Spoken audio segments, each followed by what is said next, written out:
Buenas noches para todos nuevamente. A continuación, para dar inicio a la sesión de hoy, quiero presentarles al docente que impartirá la exposición. Su nombre es Jaime Olivos. Es psicólogo de la Universidad del Mar, máster en Dirección y Gestión de Recursos Humanos de la Universidad Oberta de Cataluña, doctorado en Psicología con orientación en Neurociencia Cognitiva Aplicada de la Universidad Maimo- Maimonides, ay, Maimonides, Maimónides, perdón. Profesional destacado en traducir la evidencia neurocientífica en estrategias pedagógicas y organizacionales prácticas a través de su cuenta NeuroSimple.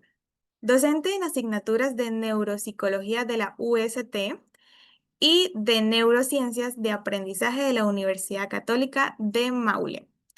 Autor del libro Los pilares del académico líder en educación superior. Vamos a darle paso al profesor Jaime para que inicie con la presentación de hoy. Profe, todo suyo. Muchas gracias. Hola, hola.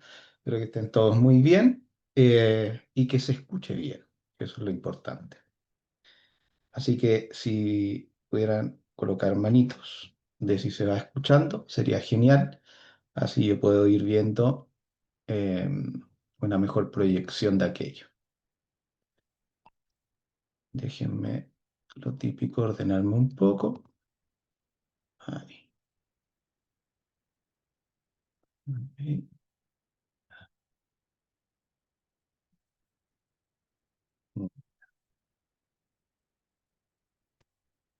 Y ahí estamos compartiendo. Sí, se escucha súper bien ¿Sí? y Ya. se ve Sí, súper bien también. Ujú, pantalla completa. sí, estoy. Ay, es que mi TOC no me deja algunas cosas, quiero que esté como todo bien ordenadito. Entonces, por eso les pido un poquito de paciencia. Son 2 segundos y ahí ya me lanzo con todo. Ya, bueno, primero dar las bienvenidas. Espero que estén todos y todas muy bien. Vamos hoy día a hablar en este seminario que aborda lo que es la neurociencia del estrés y su relación con lo que es la teoría del apego o del vínculo del apego. Y al final vamos a ver algunas implicaciones que puedan ser de características clínicas y educativas propiamente tal. Bueno, ya se dieron las reglas, de igual forma al final se van a dar una instancia de preguntas para que podamos ir profundizando en algunos temas y espero que pueda estar bien en los tiempos porque esto es algo que a mí me apasiona mucho, entonces empiezo a veces a delirar un poco en tanto que hablo. Bueno, ya me presentaron, mi nombre es Jaime Olivos, eso, las credenciales están un poquito de más. Sí les voy a contar cositas de quién soy. Soy docente en educación superior, más de 14 años en temáticas ligadas a la psicología, la neurociencia y aspectos relevantes. Soy padre de Estela, mi hija, que siempre la menciono. Me gusta mucho el deporte y ahora entrando a mis 40, me gustan las plantas. Eso también siempre lo menciono para que es como es como un cambio de ciclo que uno se da cuenta que va cambiando ciertos patrones de la vida. Por otro lado, como también mencionaban, soy fundador de Neurosimple, probablemente a más de alguno lo debe conocer, así que síganme en Instagram y si van cositas que les van gustando, que van apareciendo hoy día, su fotito, me etiquetan y de esa manera también vamos viendo para ir haciendo difusión de lo que es la neurociencia. Em, ¿Qué vamos a hablar hoy día? Sobre cerebros, pero no cualquier tipo de cerebro, no cualquier tipo de encéfalo. Los encéfalos como una inversión, un infante que es una inversión dentro de un proceso de desarrollo.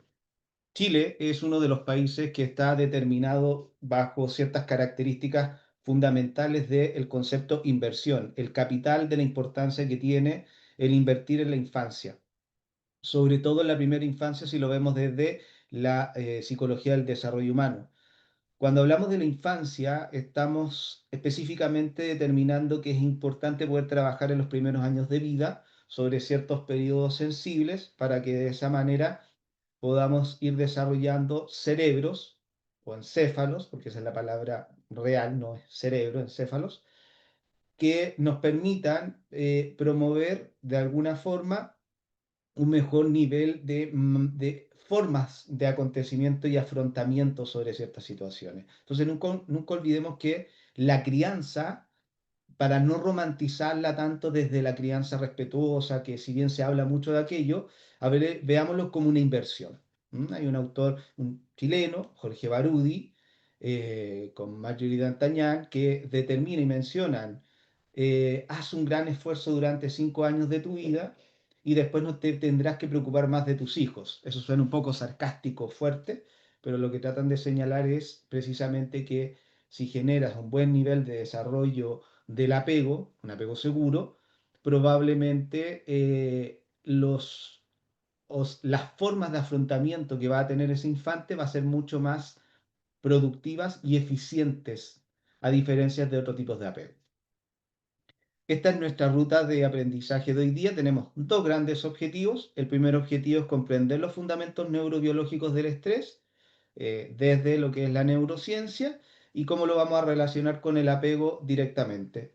Y en un segundo objetivo es cómo estas se pueden implicar sobre la teoría del apego en contextos clínicos y educativos, específicamente bajo la sintomatología. Primero, importante determinar que cuando hablamos del objetivo número uno, los circuitos cerebrales que se van a ir dando en la medida del proceso de crianza son fundamentales durante un periodo sensible. Antiguamente se le llamaba periodo crítico. ¿Por qué? Porque el periodo crítico decía que había ciertas ventanas de oportunidades en donde en ese momento en específico tú tenías que dar un proceso de desarrollo de activación de ciertos aprendizajes y habilidades, pero si no lo hacías dentro de ese plazo, después ya no ibas a poder hacerlo. La literatura fue afinando, fue mejorando, fue estudiando y podemos hablar hoy en día de periodos sensibles en donde determinamos que hay mejores momentos para poder hacerlo, pero si no lo hacemos en ese instante, eso no quiere decir que después no se pueda. Va a costar, ¿cierto? Pero se va a poder bajo este concepto de lo que es la neuroplasticidad o la plasticidad cerebral, un concepto muy bonito y muy apasionante de las neurociencias. Eh, Primero, cuando nosotros hablamos de las neurociencias del estrés, tenemos que hacer una diferenciación. Y ahí en esto quiero ser bien, bien somero y específico bajo una mirada muy particular, que es desde las neurociencias. La neurociencia no tiene una verdad, esta es una mirada de muchas otras miradas explicativas desde componentes teóricos distintos. Entonces, bajo esa premisa, no es amarrarse a un dogma o a una creencia propiamente tal específica. Cuando nosotros hablamos del estrés, vamos a ver si voy a poder rayar, del estrés, sí, ahí está. Cuando hablamos del estrés, hablamos de un conjunto de demandas que vamos a ir teniendo, producto de factores que muchas veces son ambientales.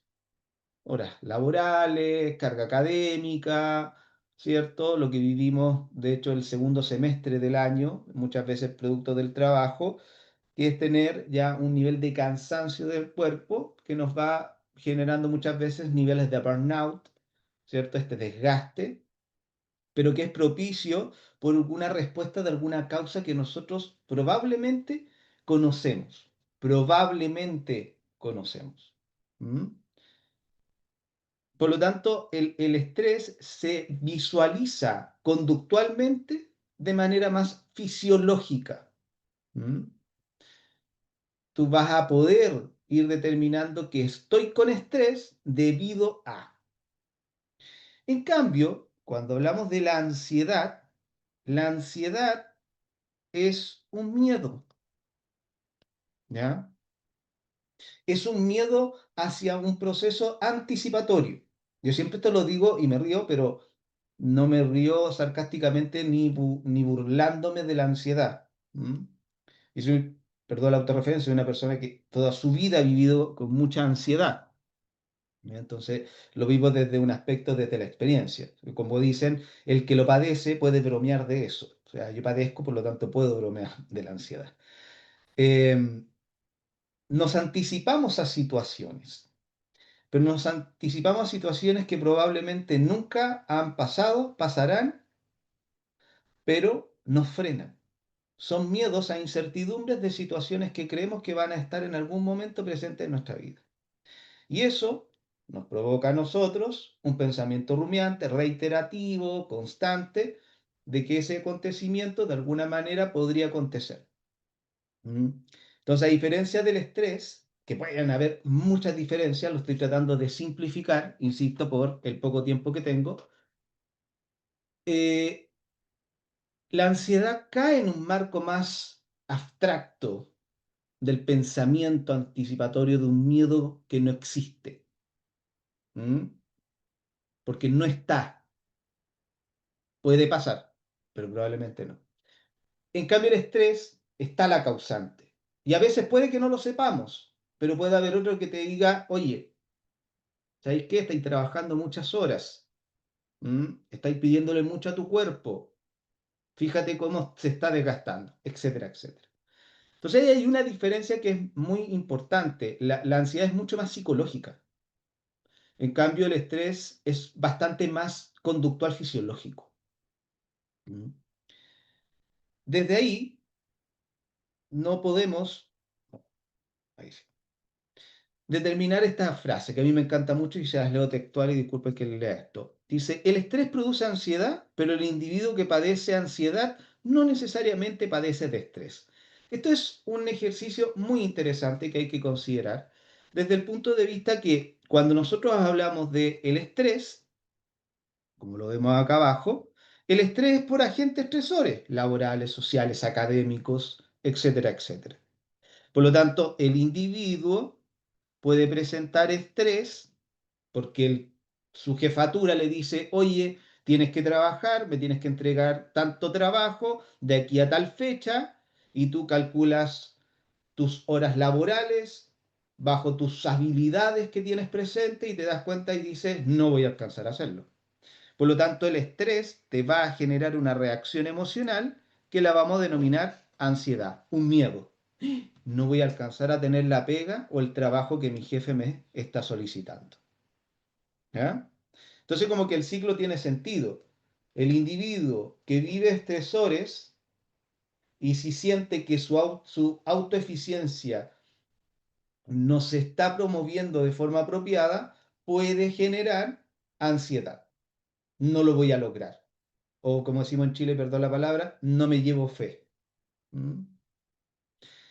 Pero, como dice la frase, pero el individuo que padece ansiedad no necesariamente padece de estrés.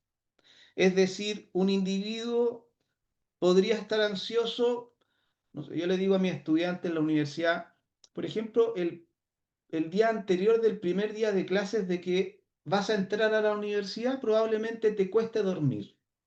Te vas a acostar, vas a hacer un ritual, vas a tratar de dormir, pero ese tratar de dormir te va a costar porque dices, oye, ¿qué irán a hacer mis compañeros? ¿Cómo irán a ser mis profes? ¿Irá a llegar bien a la clase? ¿Irá a ser entretenido? Etcétera, etcétera, etcétera, que son, insisto, anticipaciones de sucesos que no tenemos idea si van a acontecer. Pero te quedáis dormido. Te quedas dormido al final y sigues tu vida. Duermes menos, quizás, pero logras conciliarlo. Pero hay personas que, como decimos muchas veces, y que el concepto no es muy sutil, somos más rollentos y empezamos a pensar en muchas situaciones catastróficas que van a pasar al otro día de no llegar, me voy a quedar dormido, ¿ah?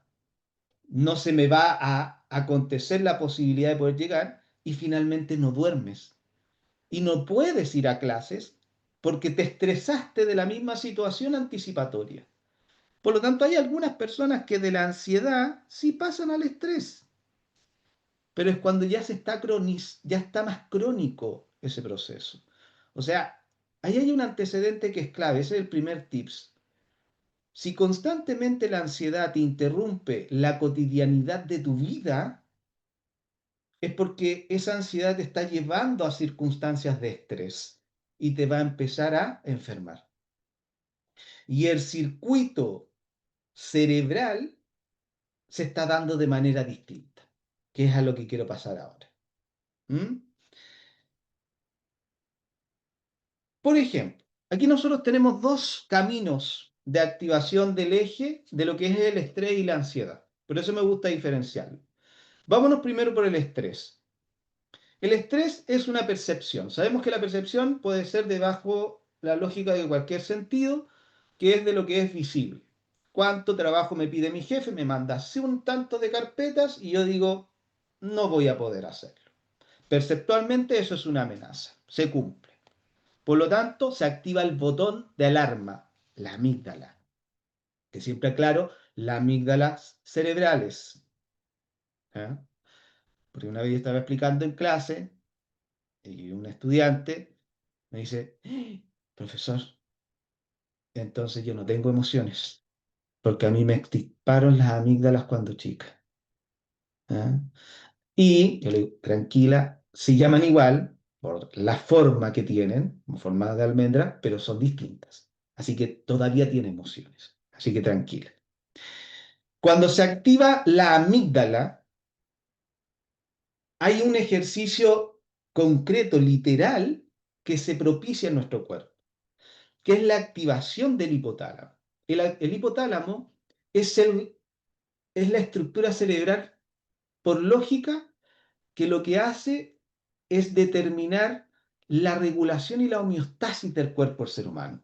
Si ustedes me preguntasen, es la estructura más importante que nosotros tenemos, porque regula, mantiene la homeostasis, el equilibrio perfecto en que cada órgano, cada sistema y subsistema trabaje de manera conjunta.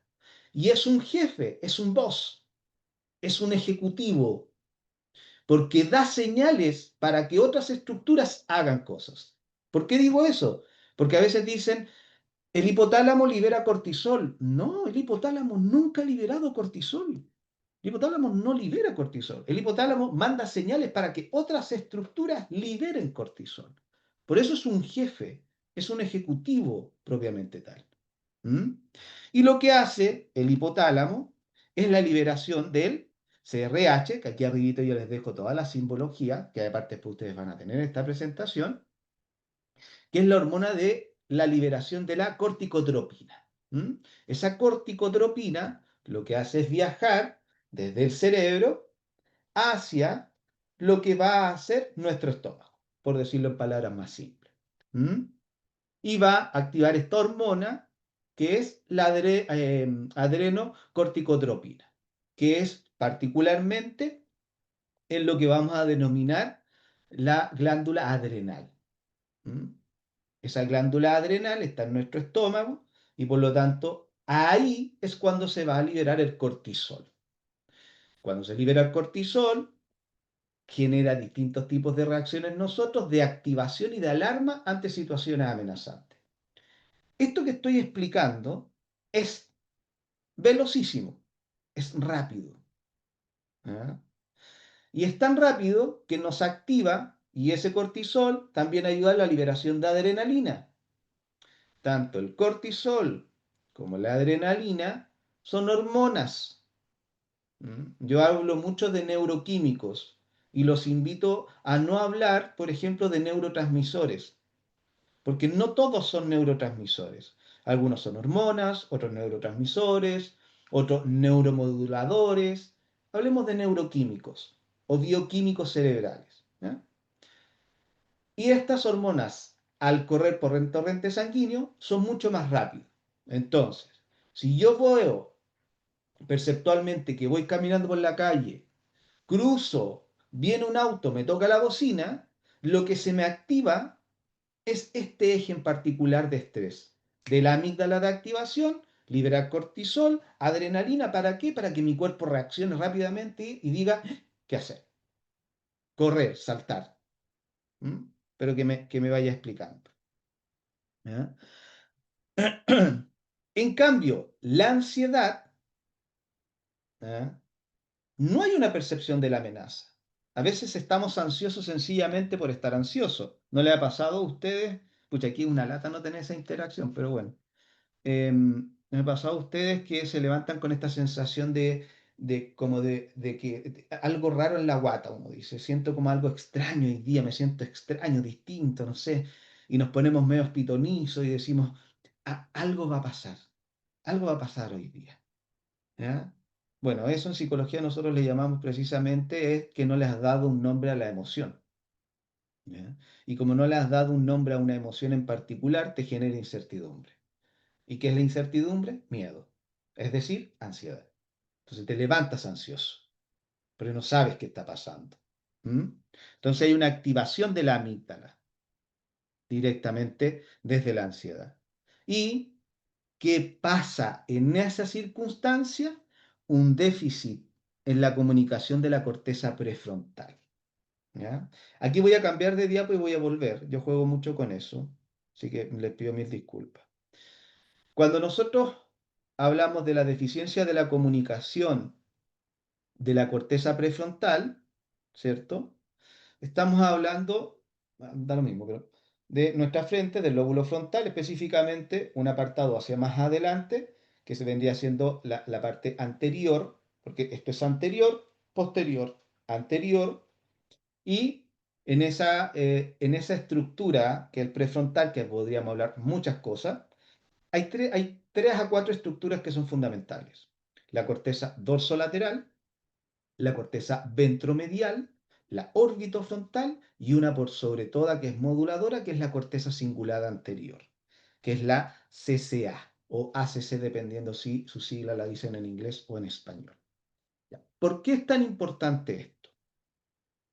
Porque como hay una deficiencia a donde la amígdala genera esa conexión hacia nuestro estómago, hacia la glándula adrenal, en donde libera cortisol, adrenalina y nos activa, el procesamiento racional nuestro se empieza a perder porque la comunicación no está llegando de forma apropiada al prefrontal. ¿Mm? Y en el prefrontal, por ejemplo, el dorso lateral, que está aquí, que estoy tratando de marcar, en el dorso lateral es el que tiene que ver con todo lo más racional. La función ejecutiva, la memoria de trabajo, la planificación, la organización, todo aquello que nos constituye de manera mucho más intelectuales o nos cambia de ser de un tipo de especie por sobre otro tipo de especie. Y de hecho es la última estructura biológicamente en madurar en el cuerpo. 23 a 25 años hay una suerte de debate, pero como que dentro de ese cohorte está. ¿Ya? Antes se decía que era la corteza orbitofrontal, no, es la dorsolateral. ¿Ya? Si vos tenés algún problema, por ejemplo, orientado a déficit de atención, TDAH, a OSDA, es porque probablemente hay una alteración a nivel del dorso lateral, ¿ya? No de impulsividad, sino que no tienes las estrategias para tener el control, probablemente tal. O sea, no tengo la herramienta. No es que sea impulsivo. No sé si me leen, pero es distinto. ¿Ah? No tengo la herramienta para controlarme. No es que yo sea impulsivo. Y eso si no se madura de forma apropiada, bueno, ya sabemos cuáles podrían ser las consecuencias. La órbita frontal, que es la que está acá abajito, tiene mucho que ver con el aspecto de la recompensa. Esa es la que tiene que ver con todo el circuito de recompensa que determina cuando nosotros estamos comiendo algo rico, scrolleamos en el celular, el tema del uso de las pantallas, etcétera, etcétera, etcétera. Y que está orientado al circuito de recompensa de cuánto valor yo le doy a lo que hago dependiendo de la recompensa que tengo. ¿Gano o pierdo? ¿Cuánto gano? ¿Cuánto pierdo? ¿Eh? Por lo tanto, tomo decisiones de regulación emocional mucho más egoístas. ¿Mm? Luego tenemos la ventromedial, que es la que es número 3, que está orientada a todas las decisiones o todo lo que tenga que ver con lo moral y lo ético. Esto que voy a hacer a continuación interfiere en mí e interfiere en otros. Si yo tengo un conflicto con un compañero o compañera, el que yo enfrente a esta persona, ¿ah? ¿Qué va a generar en esa persona? ¿O solo veo mi ganancia? ¿Ya? Si yo solo veo mi ganancia, es porque la corteza orbitofrontal es la que está trabajando ahí fuertemente. Pero si yo digo, chuta, ¿cómo se irá a sentir esa persona si yo la enfrento? La pongo en ridículo delante de otro. El ventromedial está trabajando. ¿Ya? Pero para que todas estas estructuras trabajen, la corteza cingulada anterior es un modulador. Y ese es el puente entre la amígdala, ¿ya? Y el prefrontal. Ese puente es la corteza cingulada anterior, que modula y pone como en una balanza en decir, a ver, este miedo que estoy viviendo es tan fuerte, es para llevarlo al prefrontal, es para que arranquemos. ¿Mm? Si yo veo un oso delante mío, ¿voy a activar el prefrontal o la amígdala va a tomar su reacción propiamente tal y va a liberar adrenalina y yo voy a salir corriendo? ¿Ah? O sea, la corteza cingulada anterior, por eso el concepto modular es importante. Modula, nivela, le da un valor. ¿Qué tan importante es este miedo? ¿Ah? Entonces, desde ahí es tan importante tener presente que en este proceso de la ansiedad, cuando la ansiedad va aumentando, se va promoviendo esa deficiencia con estas estructuras. Esto da para mucho más, lo estoy tratando de hacer muy rápido. Y si esta deficiencia se va dando, hay una hiperactivación de la amígdala, hay una reducción del GABA, el GABA el que nos mantiene con tranquilidad, con el relajo, ¿ya? Hay una alteración de la serotonina y de la dopamina. Distintos neuroquímicos que están ligados al placer, que están ligados al estado de ánimo, que están ligados a la relajación y que de alguna manera nos mantiene constantemente en un estado de alerta. ¿Ah?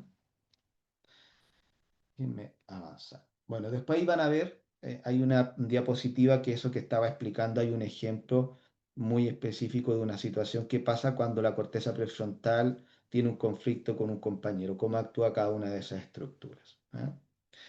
En conclusión de esta primera parte, cuando la amenaza es real y cuando la amenaza solo se vive en tu mente. El estrés, por ejemplo, es cuando estás en un problema concreto. Estás en un taco vehicular y tienes que llegar a una reunión, no tienes que llegar a tu trabajo y no puedes llegar. ¿Por qué? Porque hay muchos vehículos y no puedes avanzar. Está la percepción. No puedo saltar los autos. Aunque toque la bocina, no van a avanzar los otros vehículos. Distinto en la ansiedad, que es una anticipación más de una amenaza y que se va a dar probablemente en la noche. ¿Mm? Y cuando quiera dormir, mi mente va a empezar a decir, ¿y qué pasaría si? Y cuando dice, ¿qué pasaría si? Le empieza a dar 3000 vueltas. ¿Mm? Bueno, hay un poquito lo mismo como para poder reafirmar la idea. Aquí está el circuito que les mencionaba cuando tenemos percepción de una situación, cómo la amígdala tiende a reaccionar, ¿ya? Cómo promueve ciertas diferenciaciones de liberaciones, tanto del hipotálamo, y el hipotálamo con la glándula pituitaria va a liberar corticotropina. Aquí me adelanto porque en la otra diapo sigue. Llega a la glándula adrenal o las suprarrenales y ahí se van a activar distintas acciones. ¿Mm? Como por ejemplo, vasos sanguíneos van a estar más contrañidos, la sangre va a correr mucha más sangre por los músculos, ¿ya? Se dilatan las pupilas, aumenta la frecuencia cardíaca, ¿m? Etcétera, etcétera. ¿Por qué? Porque el cuerpo constantemente está en una circunstancia de sobrevivencia, vivir o morir. ¿Ya? Desde ahí, ¿cómo podemos pensar esto? Es que para cada uno de nosotros, el cómo enfrentamos esta situación, para mí siempre depende de este equilibrio. Si existiera la receta perfecta de cómo nosotros enfrentamos este componente del estrés, de la ansiedad, y que ahora voy a entrar al apego, sería mucho más fácil tener la respuesta y sería reduccionista el componente del ser humano. Entonces, desde las demandas que nosotros tenemos en la vida, ahí tengo varias que les coloqué, expectativas sociales, el trabajo, problemas económicos, personales, quienes no tenemos todos esos problemas, ¿cierto? Va a depender del nivel de recursos que nosotros tengamos. Y no estamos hablando de recursos económicos, no estamos hablando del catch, estamos hablando de recursos psicológicos. Bueno, también el dinero sería un recurso muy favorable, ¿m? que podría servir para muchas cosas. Eh, Resiliencia, apoyo social, técnica de regulación emocional, el famoso mindfulness que hoy en día está muy en boga, nuestra organización del tiempo, el manejo de prioridades, la actividad física, una reserva cognitiva tan importante, tan importante. Hace poco ahí en el podcast de Adipa estuvimos hablando sobre neuroplasticidad y hablamos de la reserva cognitiva. Y específicamente sobre eso, sobre el ejercicio aeróbico. Entonces tú me podrías decir, ya, ¿yo qué tan estresante puedo ser o qué tan ansioso puedo ser? Eso va a depender de cuántos recursos tú tienes disponibles. En tu cajita, ¿cuántas herramientas tienes disponibles para hacer frente a estas demandas? ¿Mm? Yo calculo mi tiempo y digo, no, de todas las cosas que tengo que hacer, ya, igual puedo ver un capítulo más de Netflix de lo que estoy viendo, si total, igual el tiempo me va a alcanzar y uno más o menos se maneja en saber cómo hacerlo. ¿Mm? En cambio, hay otros que le dicen qué es lo que tienen que hacer y ya en ese momento está en un proceso caótico. Como cuando yo le doy a mis estudiantes, siempre doy ejemplo a mis estudiantes de mi hija. Mi estudiante, no sé, típico primera clase, les presento qué va a ser el semestre, las pruebas que van a ver, los trabajos. Y la primera pregunta, un estudiante me levanta la mano y me dice, profe, eh, es muy difícil el examen al final de esta asignatura. O sea, ya la anticipación que estaba dando en el día uno era que ya estaba con mucho miedo de algo que no sabía qué iba a pasar y ya se estaba estresando. Bueno, lo favorable es que ya estaba buscando alternativas. Voy a tener que estudiar más para el examen, no sé. Estaba viendo alguna forma de afrontar. ¿Ya? Bueno, aquí podría avanzar. Aquí les muestro un poquito cómo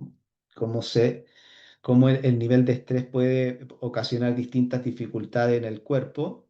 Pero por temas de tiempo aquí voy a especificar solo algunas cosas. El estrés crónico, cuando hablamos de crónico, hablamos de algo que perdura. Y el estrés crónico determina que probablemente vamos a entrar a un TAC, ¿cierto? A un trastorno de ansiedad generalizada. ¿Ya? Y si entramos a un crónico, eso quiere decir que nos va a acompañar por el resto de nuestra vida, por lo tanto vamos a tener que acostumbrarnos a esa ansiedad. ¿Cuál es el problema de esto? El resultado es que, por ejemplo, en la corteza prefrontal el volumen disminuye, perdón. El volumen disminuye. ¿Qué disminuye? Hay menos sustancia gris. Por lo tanto, se va deteriorando. ¿Ah? El tamaño y la densidad neuronal también se reduce. Eso pasa tanto a nivel de amígdala, a nivel del hipocampo o hipocampal y a nivel de la corteza prefrontal. Estamos hablando que estructuralmente vuestro cerebro disminuye en tamaño. Y al disminuir en tamaño, eso me conlleva a que menos procesos sinápticos se van a ir dando, por lo tanto la densidad sináptica es menor. La calidad neuronal no es tan buena como nosotros creemos.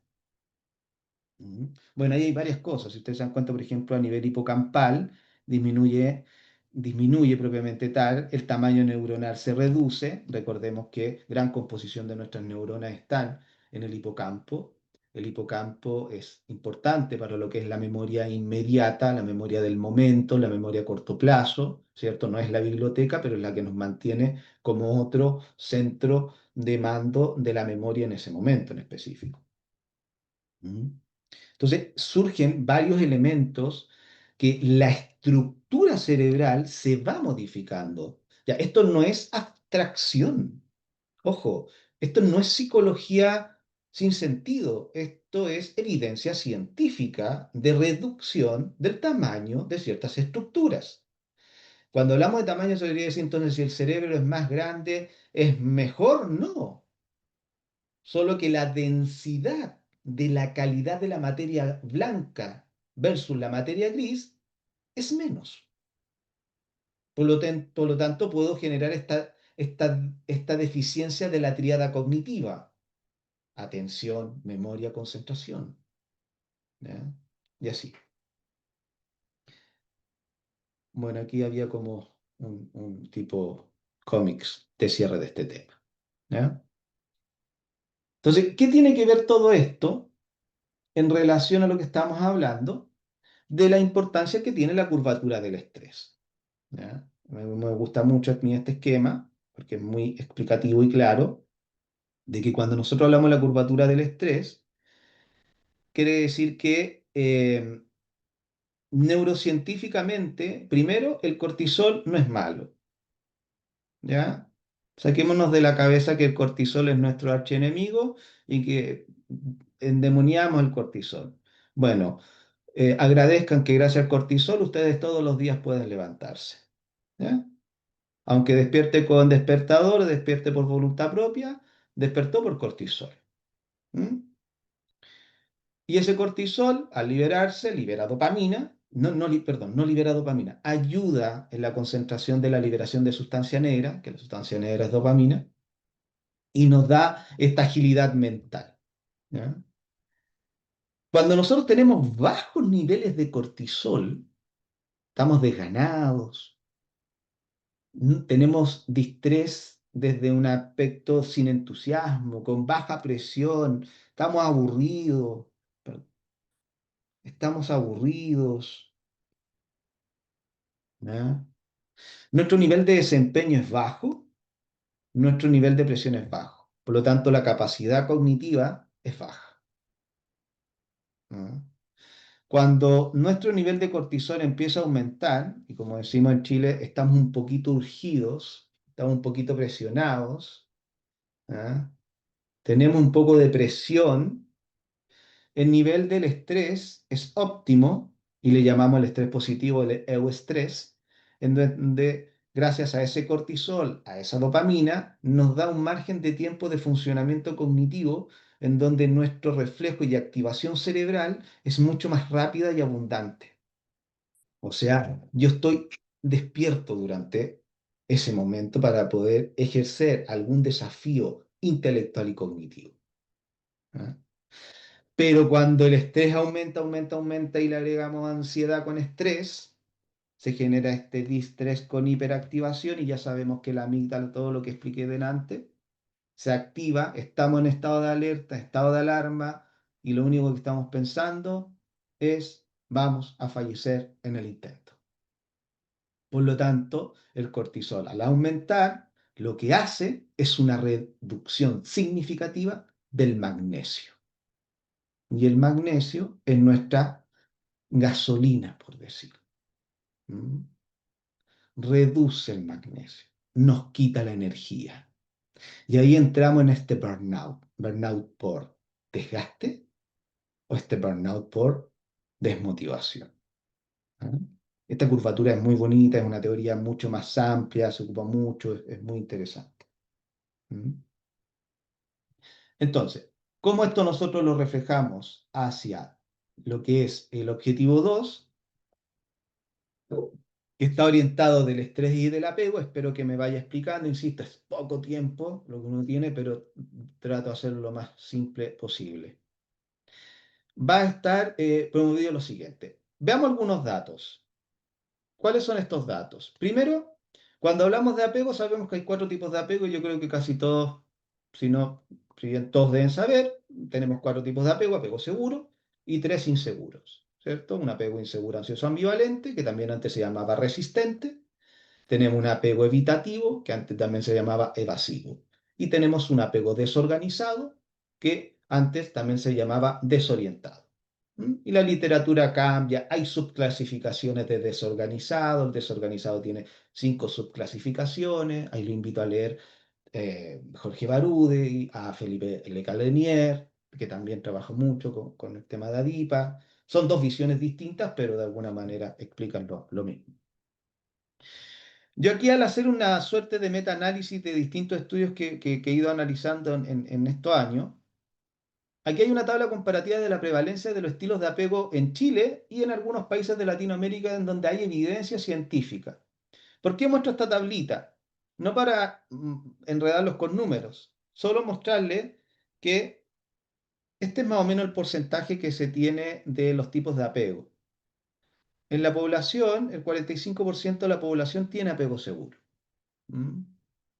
Algunos 40, algunos 48. Insisto, no son datos acabados, no tenemos un catastro a nivel mundial propiamente tal, son de estudios que se van haciendo metaanálisis, cuando uno toma muchos estudios, ¿cierto? Y lo tira a una metodología que es Prisma, ve cuáles son los resultados. En su segunda categoría tenemos el ansioso ambivalente en un 25%, un 15% evitativo y un 15% desorganizado.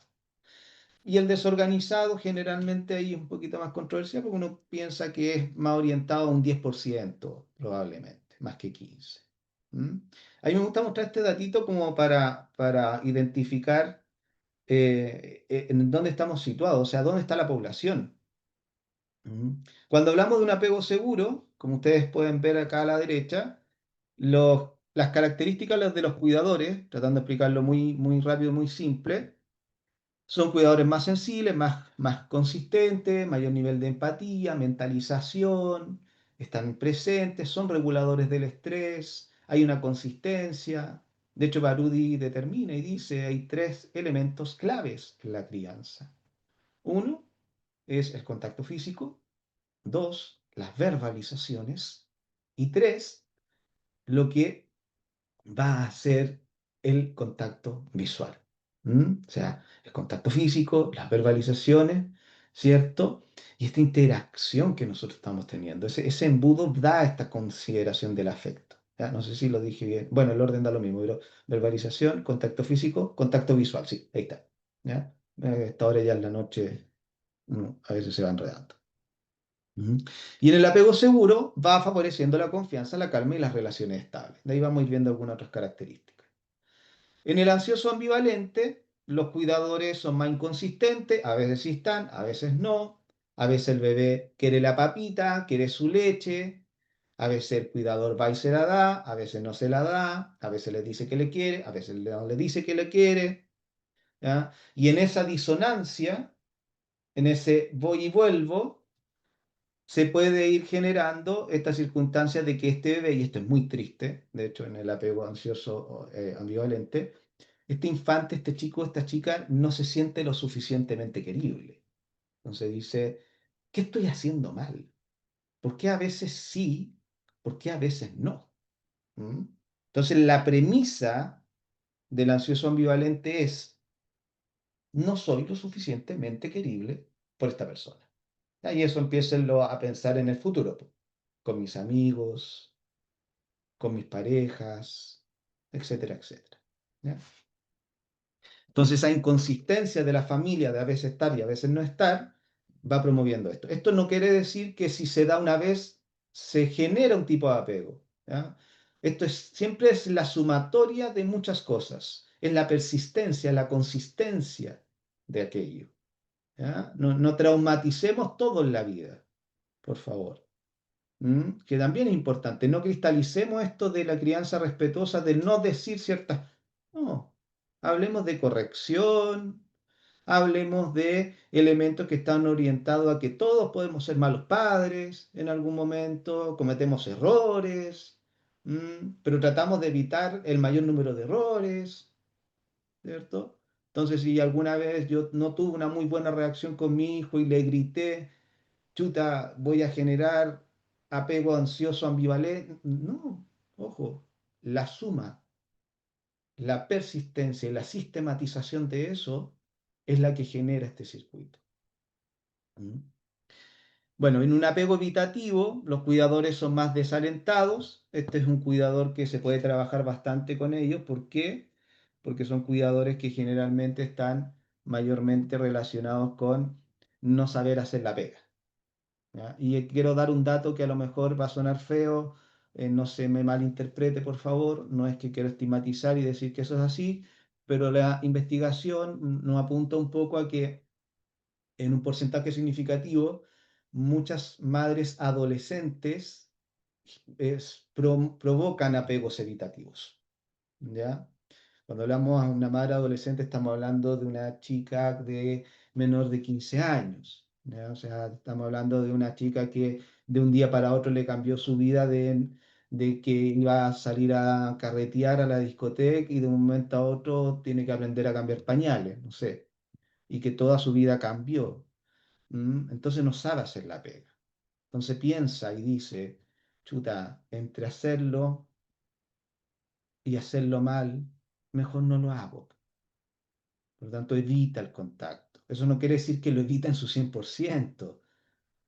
Trata de evitar esa crianza, ¿cierto? Y en ese evitar esa crianza se va generando una coraza en este infante de de esta autonomía que no es favorable, obviamente, debido en el periodo en el cual está viviendo, que es un bebé, ¿cierto? Por eso digo que se puede trabajar, porque se puede trabajar mucho lo que son las habilidades y las competencias parentales con cuidadores que tienen y que van promoviendo un apego evitativo.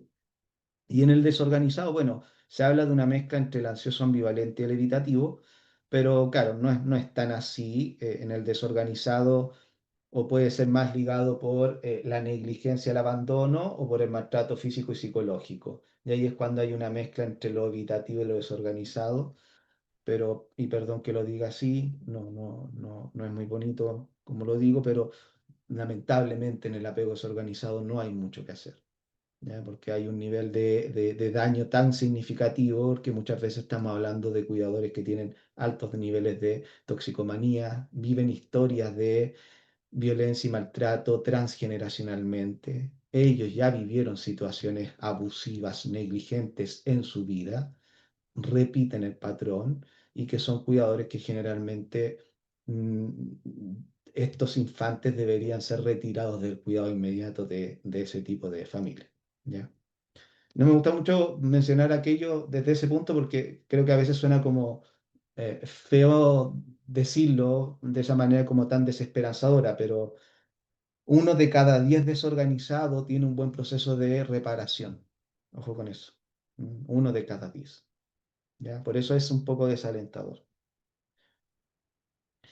Eh, Tomando en cuenta eso, entonces, ¿cómo cada uno de estos patrones de apego, ¿cierto? Van a generar un tipo de reacción. ¿Ya?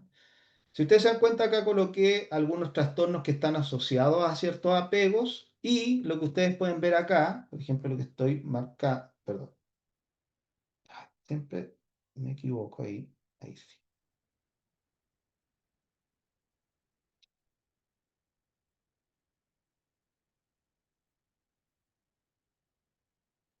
ahí sí. Es cómo se sienten. Por ejemplo, un apego seguro, se sienten bien con la intimidad, son cariñosos, cercanos, tienen un balance sano entre la independencia y la dependencia, que estamos hablando de características emocionales. O sea, emocionalmente me entrego al otro como puede que no me entregue al otro porque también siento que soy capaz de hacerlo. ¿Ya? O sea, hay un balance, hay un equilibrio y eso es bonito en la vida. Los extremos nunca son favorables. El equilibrio es fundamental.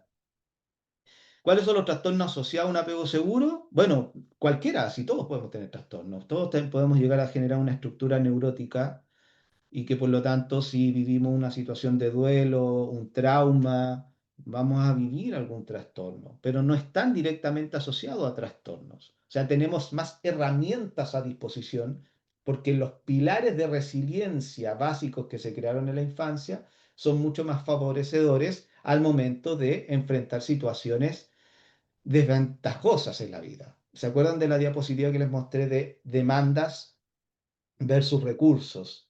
El apego seguro tiene harto recurso, po. Tiene harto en la caja de herramientas. ¿Ah? Por lo tanto, para enfrentar situaciones reactivas tendría maneras de poder enfrentar cómo poder trabajarlo. ¿Ya? En cambio, por ejemplo, en un ansioso ambivalente, anhelan intimidad y temen no ser correspondidos, se suelen obsesionar, de hecho son bastante celosos, celosas, ojo, ¿ya? Caen muchas veces en celopatías. Bueno, el ansioso, ya lo dije, la palabra lo dice, es una persona ansiosa, ¿ya? Ojo en eso. Constantemente su mente es más fuerte que la realidad. O sea, la percepción de lo que ve es menos válido que lo que su mente se está imaginando. ¿Ya? Entonces va a ser una persona que constantemente va a estar pensando, no le soy lo suficientemente válido, completo para esta persona, por lo tanto me van a engañar, me van a dejar. Va a estar en esa dinámica. Son muy dependientes emocionalmente. Y las decisiones que tomen no se van a basar necesariamente en sí, sino en lo que dicen los otros. Por lo tanto, perdón, por lo tanto, siempre necesitan estar en pareja. ¿Ya? Bueno, algunos trastornos, trastorno límite de personalidad, el histriónico, ¿por qué? Porque como no se sienten lo suficientemente queridos, dramatizan emocionalmente y en esa dramatización pueden caer en una extroversión exacerbada. Como decimos en Chile, ser el florerito de mesa. Necesita ser visto, es expansivo, habla fuerte. ¿Ya? Es el primero, es el yo. Es cuando alguien expone, por ejemplo, y dice, yo he hecho esto, yo he hecho, y todo el rato hay una autorreferencia sobre sí. ¿Mm? Bueno, las depresiones y la ansiedad generalmente en todas podrían estar. Bueno, y los trastornos alimentarios o de la oroalimentación, claramente por esta disociación de no sentirse lo suficientemente querible, por lo tanto hay algo en mí físicamente que podría no estar confluyendo de manera apropiada. En un evasivo o un evitativo, evitan la intimidad, temen sacrificar su independencia, tienen una necesidad grande de autonomía y les cuesta confiar en los demás. Claro, el evitativo cognitivamente tiende a funcionar bastante bien porque va más a racionalizar, no hay una sobreactivación amigdaliana, o sea, la amígdala no está tan activada, por lo tanto el prefrontal trabaja mejor, por lo tanto su forma de tomar decisiones es más racional y cognitivamente le va bien. El problema es que cuando entramos en situaciones superficiales emocionales, se bloquea, porque ese es su talón del cual no quiere que sea abordado.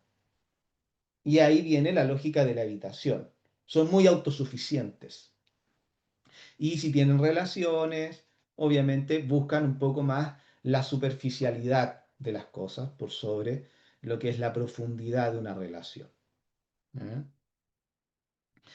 Bueno, algunos trastornos, bueno, el trastorno de personalidad por evitativo, son más esquizoides, esto de tener mayor nivel de desconfianza de su entorno porque tienden a aislarse, algunas conductas más antisociales, agresivas, eso dependiendo el cuadro y la agudeza, y dificultades en las relaciones íntimas, sobre todo en cuando son roles más auténticos. Por ejemplo, yo puedo tener un rol como en este momento como docente, llamemos, como expositor, termino la exposición y me pongo a conversar con una persona cosas de la vida cotidiana y puede que no sepa qué hablar y trate de evitar ese espacio. Pero aquí me puedo desenvolver súper bien porque estoy asumiendo un rol. ¿Mm? Entonces un evitativo puede trabajar desde ahí. Bueno, y el desorganizado, como les decía que en el peor de los casos, hay otro tipo de situaciones que son un poquito más complejas, desean intimidad hasta que le ven de cerca y necesitan alejarse, caen en esta disolución o la paradoja disolutiva que decía Barudi de a veces sí, a veces no. Esta persona se acercó a mí, me quiere ayudar, pero me quiere ayudar para después engañarme y hacerme daño. em, Evitan cierto contacto visual. o son muy expansivos o tratan de intimidar mucho. O sea, hay una disociación entre, obviamente, entre esto más ansioso y esto más evitativo, dependiendo qué patrón se dio en su infancia, si fue más por negligencia o abandono o por maltrato psicológico y físico. Bueno, imaginemos tuvo todas las anteriores. Ahí es cuando tenemos niños y chicas que han sido institucionalizadas. ¿M?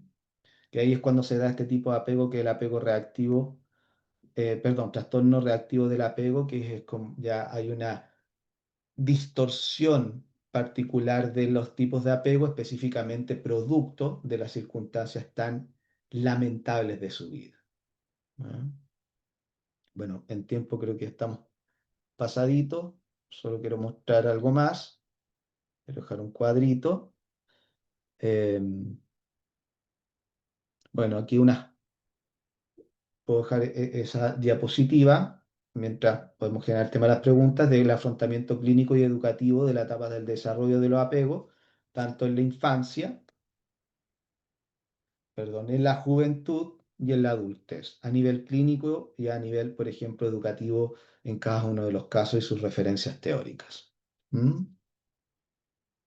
Eso. Muchas gracias. Bueno, había una diapositiva pues, que dice muchas gracias, pero no la pongo para dejar este cuadrito que creo que es más importante que lo puedan ir viendo. Bueno, chicos, vamos a empezar con lo que es la dinámica de las preguntas, de la ronda de preguntas. Entonces, voy a pedirle por favor que levanten la manito, así como hizo Daniela Cárcamo y Amanda, que levantaron su manito, y yo les voy a otorgar el permiso para abrir el micrófono y poder hacer la consulta, ¿sí? Entonces, vamos con Daniela. Daniela, ¿puedes abrir el micrófono? Ahí te estoy como que solicitando reactivar el audio. Vamos a intentar por este medio. A ver, ahora sí puedes abrir el micrófono, Daniela. Ahora sí, Heli. Hola Daniela. Hola.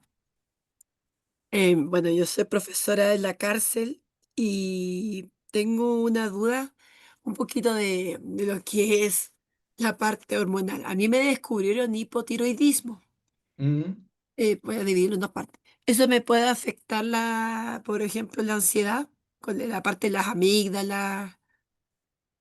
Sí, porque tiroides, dependiendo si es por hipo o hiper, o cuál de los T está alterado, la dificultad va a estar más orientada, no siendo experto y no siendo endocrinólogo, ¿cierto? Ya, eso es muy importante, que cabe mencionarlo. Por lo tanto, mi respuesta es muy humilde. No me gusta meterme en temas de otras profesiones, pero sí se pueden ver interrumpidos aspectos de serotonina. Y desde la serotonina podría estar orientado a ciertos patrones más de conducta o sintomatologías de rasgos depresivos. Bueno, Y es ahí y donde para está la cerrar, para relación. que hay gente que no, como que se sorprende que trabaje en la cárcel, yo digo muy orgullosamente que me encanta trabajar ahí, primero que nada. Y lo otro, mire, yo en las vacaciones tuve una situación de mucho estrés. Entonces volví, tenía deficiencia de vitamina D. Cuando creí que ya me podía recuperar tomando vitaminas, después tuve una situación laboral de mucho estrés y después ya me descubrieron hipotiroidismo. Pero en la cárcel, la parte del apego es bien complicado porque si bien uno tiene que ser cercano a los alumnos, también está ese estrés de que no hay que cruzar cierto límite porque la cárcel es la cárcel y se puede prestar como para otras intenciones, como Sí, bueno, comentarios. sí, acá es importante, Daniela, ¿cierto? Daniela. Sí, Sí, sí. Mira, Daniela, es importante determinar que los periodos sensibles del apego son, claro, no lo menciono porque no estamos hablando directamente de apego, pero son como desde los 8 meses hasta los 2 años y medio, 3 años. Eso no quiere decir que en los meses anteriores o después de esos años no se pueda, pero ese es el periodo sensible. Después nosotros lo que podemos ir haciendo son cambios de modelaje conductuales de las personas para que cambien algunas conductas. Por lo tanto, a lo que voy con esto es no sentirse con tanta presión sobre cuál es el cambio que yo tengo que incorporar en el resto de las personas. O sea, yo siempre digo esta palabrita, no somos madres Calcuta. ¿Ya? O sea, no podemos ir solucionando todo por la vida y por lo tanto tratamos de hacer el menos mal posible. Y dentro de lo que tengo como herramientas disponibles para trabajar, bueno, trataré de trabajar ciertas herramientas que, bueno, ahí faltó algunas estrategias que probablemente podríamos haber visto que tenía ahí también en presentación. ¿Mm? Ya, Sí. muchas gracias para que el otro también A pregunte. ti, a ti, Daniela. Ya, ya. Muy bien, vamos a seguir con Amanda.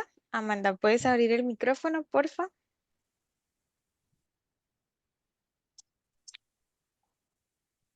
Vamos a ver si por este otro lado. Ahí.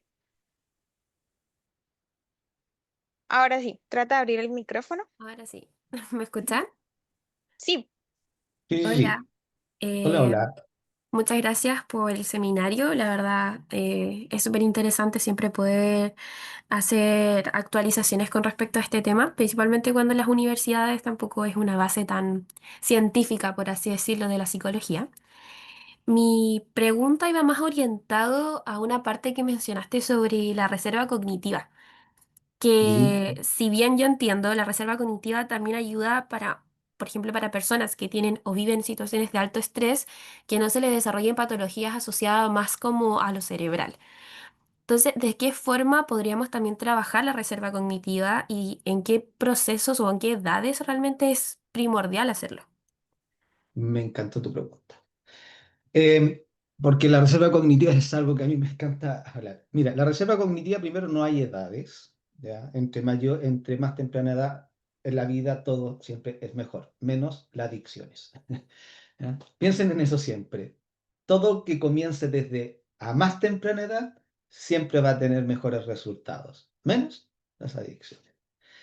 La reserva cognitiva es importante tener presente que nosotros bajo ciertas edades, no voy a dar una edad para no asustar a nadie, porque también somos a destiempo cada uno, vamos a tener deterioro cognitivo. ¿Ya? Yo trabajo mucho desde la lógica del Alzheimer, producto también del doctorado. Eso quiere decir que producto del proceso de longevidad que vamos teniendo, o sea, somos cada vez más viejos y vamos a morir más viejos. Esto que voy a decir puede sonar alarmante, pero es una manera sarcástica de decirlo. Todos vamos a tener Alzheimer. Todos debiésemos tener Alzheimer, solamente que morimos antes. La curvatura del deterioro se puede enlentecer precisamente si yo tengo buena reserva cognitiva y por dar una edad, que no quiere decir que sea esa la edad, es para darlo y ejemplificarlo, si mi deterioro más de agudo a grave comienza a situarse a los 70 años, si tengo una buena reserva va a darse a los 90 quizás, por darte una cifra. ¿Ya? Pero si no tengo buena reserva, se podría adelantar. Entonces voy a entrar más rápido a lo que es el Alzheimer, porque la muerte neuronal es parte de un proceso natural sabemos que se llama apoptosis y que es muerte de células. Nuestras células van muriendo. Por eso nos vamos teniendo arruguitas, por eso nos vamos poniendo viejos, porque van muriendo ciertas células. ¿Ya? La reserva cognitiva en cualquier edad. ¿Y cuáles son lo que más evidencia científica hay? Y que en eso también ahí en Neurosimple pueden encontrar mucha evidencia que he ido dando. De hecho, hay un artículo de prensa aquí en Adipa, si se van a prensa, que escribí específicamente sobre reserva, que no digo que me lean a mí, busquen en internet, por favor. Ejercicio aeróbico, ¿ya? Súper importante el ejercicio aeróbico, 30 minutos diarios en parcelaciones de 10 minutos, con eso basta. El ejercicio aeróbico, ejercicio rápido de movimientos como bailar, correr, saltar, con eso. Ahí tienes una concentración del BDNF, que es el factor neurotrófico derivado del cerebro, que es el que promueve que el componente hipocampal, o sea, que el hipocampo aumente, sea más grande, y que nuestros procesos de dendrita aumente. O sea, dendritas más largas, es decir, neuronitas más grandes, mejor conexión. Ok. Segundo, el sueño. El sueño va orientado a dormir de 6 a 8 horas, algunos dicen de 7 a 9. Con 6 estamos, ¿ya? Un buen dormir, el sueño no se recupera. Si yo no dormí, hoy día me desvelé y digo ya más adelante lo recupero y el fin de semana voy a dormir harto, no, sueño perdido, se perdió, se perdió, se perdió. Segunda como evidencia científica. Dieta, que ahí muy delicadamente menciono, sin ser experto, porque también hay mucho debate, tiene más evidencia la dieta mediterránea, que es una buena forma de reserva cognitiva. Ya y ahí pueden buscar dieta mediterránea. Insisto, no soy nutriólogo y no soy experto en la materia, por lo tanto no me correspondería hablar de eso. Em, Cuarto, los desafíos cognitivos. Desafíos cognitivos, cuando hablamos de aquello, no hablamos de hacer puzzles sudoku, ¿ya? El desafío cognitivo es aquello que te cuesta hacer. Aprender un idioma. Por ejemplo, una vez un estudiante en una de mis clases me dijo, profesor, yo juego cartas Magic, que son cartas de estrategia y cuestiones. Y me dice, eso podría ser un desafío cognitivo, pero claro, porque yo re poco sé, pero tiene reglas, hay muchos mazos, cada una tiene un poder, tenía estrategia. O sea, si esa cuestión para ti mentalmente te esfuerza a querer tener que lograr algo, es un desafío cognitivo. ¿Ya? Por eso las personas que más tiempo estudian, no quiero decir que tengan más títulos, sino que más leen, más estudian, ¿ya? Tienen mayor nivel de probabilidad de reserva cognitiva. ¿Ya?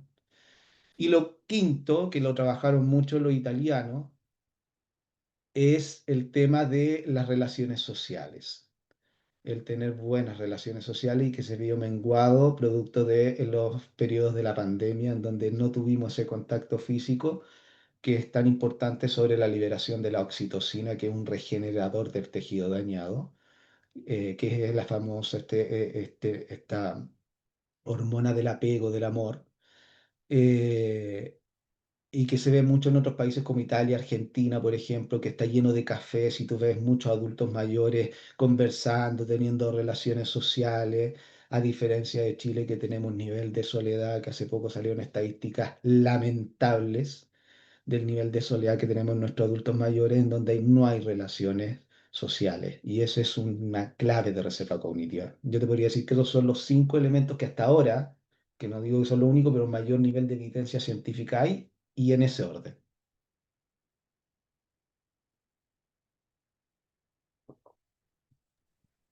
Vale, entonces vamos a seguir con una siguiente pregunta. Sé que muchos queremos preguntar el día de hoy, pero pues no podemos responderlas todas, ¿sí? Entonces vamos a darle el chance a alguien más. Vamos con Carla Zarate.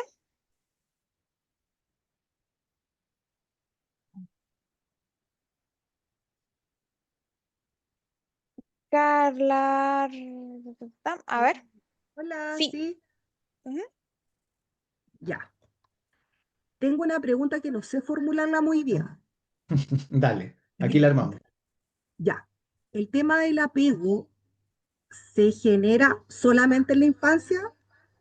Yo en la infancia adquiero un tipo de apego y con ese me Sí, desarrollo toda la vida o va no. variando. Te voy, te voy como respondiendo a medida que vas preguntando. Ya, Sí, se da en la infancia. Hay un periodo sensible, ¿ya? Que es de los 8 meses aproximadamente hasta los 2 años y medio, 3 años. ¿Por qué desde los 8 meses? Porque nuestros sentidos se agudizan. ¿Ya? Solo por eso. Eso no quiere decir que antes de los 8 meses entonces no tengo que hacer apego, no. Solamente que es más complejo que se vaya formulando. Por eso un niño que se pueda dar en adopción, lo ideal es que se dé antes de los 8 meses. ¿Mm? Y hasta los 2 años y medio, 3 años, porque ahí ya va generando mayor nivel de autonomía y de identidad este infante, por lo tanto va creando su propio carácter. Pues eso no quiere decir que más adelante no lo conforme. ¿Me da un tipo de apego para el resto de mi vida? No tan así. Hay estudios de la Universidad 7 hoy en día de París que trabaja específicamente en tratar de demostrar que nosotros podemos tener rasgos también de tipos de apego, pero siempre va a haber una predominancia. Es decir, yo puedo tener un apego seguro con ciertos rasgos más orientados al ansioso ambivalente. ¿Mm? ¿Lo puedo modificar? Sí, no por el Espíritu Santo, ¿cierto? Sino con una terapia, sino con un trabajo, con una disciplina. No digo terapia, no es que tenga que estar pagando salud mental en Chile, que lamentablemente es un lujo en nuestra sociedad, pero claro, sería lo ideal, porque si tu mente, nuestra mente a veces no puede solucionar ciertas cosas, pucha, otra mente nos podría ayudar en aquello. ¿Ya? Creo que por ahí me vas preguntando. Sigamos. Sí, esa era mi duda. Ah, pero por eso, ¿esas eran o era algo Sí, más? sí, es que estoy acá, claro, estábamos hablando y no sabíamos si podía esto modificarse o realmente con el apego que yo tuve en mi infancia continúo toda la Sí, vida. se puede modificar, pero la estructura va quedando. Es como cuando hablamos de teorías de personalidad tan clásicas como la estructura de personalidad, que si bien no es estática, es dinámica, pero igual se va generando un patrón. O sea, tú tienes una estructura neurótica limítrofe de psicótica, puedes ir mejorando, pero van a haber patrones que van quedando temperamentales. Como por ejemplo, el introvertido es introvertido, no va a terminar siendo extrovertido, pero desarrolla adecuación a través de terapia cognitivo-conductual para hacer y tener mayor nivel de habilidades sociales comunicativas, por ejemplo. Pero sigue Ya, siendo perfecto. introvertido. ¿Mm? Eso Bueno, las gracias. Hoy súper buena la exposición. Muchas gracias, muy agradecido. Bueno, chicos, como les comentaba, sé que muchos tenemos preguntas y tenemos muy poco tiempo para ello. Entonces, les digo que esa fue la última pregunta que pudimos responder, pero esto es un motivo más para que ustedes se inscriban a este curso, para que podamos contestarles todas sus dudas en este programa. ¿Listo? Profe, no sé si tiene algunas palabras para dejar a los chicos invitados hoy para que se inscriban a este curso. Sí, a ver, dos cositas. Una, inscríbanse en el curso. Ah, sí, haciendo publicidad. Puede ser publicidad, no me gusta eso, pero bueno, ya. Inscríbanse en el curso. Vamos a hablar de la teoría del apego. Y hablamos, porque tengo más tiempo y son de 4 horas, creo, cada sesión, si no me equivoco, ¿cierto? Ya. Entonces ahí puedo desarrollar harto el apego. ¿Mm? Hablamos de apego pasamos a lo que es neuroplasticidad, neurodesarrollo y también después terminamos hablando de habilidades socioemocionales, que no estamos hablando de inteligencia emocional porque a mí no me gusta hablar de eso porque la inteligencia emocional en sí no existe y ahí lo voy a decir por qué. Y yo no es que tenga la verdad, es una mirada neurocientífica, pero sí podemos hablar de competencias socioafectivas. Desde ese punto podemos trabajar esos elementos y entregar algunas estrategias correspondientes. Lo otro, si van teniendo dudas sobre las que no se pudieron aclarar ahora, lo invito a mi Instagram de Neurosimple. Por favor, suban historia, etiquétenme, ayúdenme a difundir que eso de verdad es fundamental. Yo no tengo ninguna ganancia en particular sobre eso, pero me gusta tratar de siempre explicar la neurociencia desde un marco científico responsable y no caer en estos chanterismos que tenemos en nuestra sociedad en redes sociales, lamentablemente, de mucha mala información. Eso, así que muy encantado, muchas personas, genial, genial, así que muy agradecidos por escuchar y quedarse en el tiempo que era. Neurosimple es el Instagram, Neurosimple. Nada más, busquen Neurosimple, va a salir la misma foto que aparece en mi perfil aquí, por si acaso. Eso. Que estén Bueno, muchas, muy... sí, disculpe. No, ahí sí. Bueno, profe, muchas gracias por los conocimientos en la noche de hoy. Muchos comentarios positivos y muy ansiosos por querer saber más del curso, por querer saber más sobre el tema. Porque, pues chicos, esto es un abrebocas. La idea es que se inscriban al curso, anímense, entren a la plataforma de IPA para que sepan más sobre el tema, los días en que se va a dictar este curso y cuántas horas son. ¿Sí? Muy bien, entonces creo que vamos a dejar de grabar, vamos a pasar a la dinámica del sorteo. ¿Sí? Entonces, profe, aquí creo que nos despedimos o si quiere acompañarnos un ratico en el sorteo. Sí, yo me quedo en el sorteo si ya no voy a hacer nada, así que los acompaño. Listo, bueno chicos, entonces muy bien, vamos a pausar la grabación.